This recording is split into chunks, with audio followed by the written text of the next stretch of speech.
Paying Taxes Act, ano ang benefits for freelancers and other micro individual taxpayers. Merong bagong classification of taxpayers, group micro, dito magpo-focus yung i-share kong benefits dahil mostly ang freelancers ay under dito.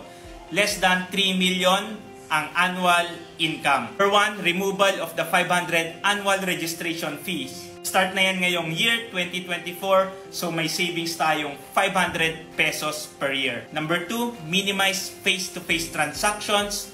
Number 3, ease of paying taxes and digitalization roadmap. So connected yan sa minimize face-to-face transactions.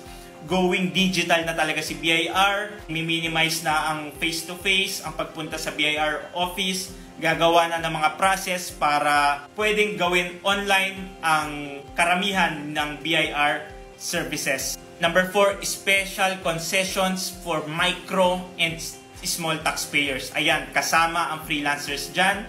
At ito yung mga kasama na privilege. Mas mababang penalties. And lastly, online BIR business closure. So napakagandang update niyan. That's it guys. I hope ma-implement agad ni BIR itong mga magandang changes sa tax law natin na makaka-benefit lalong-lalo na sa mga micro individual taxpayer, kasama na doon ang mga freelancers. If you are a freelancer at meron kang concern or question regarding freelancers BIR registration and freelancers tax compliance, comment mo lang yan at sasagutin ko yan.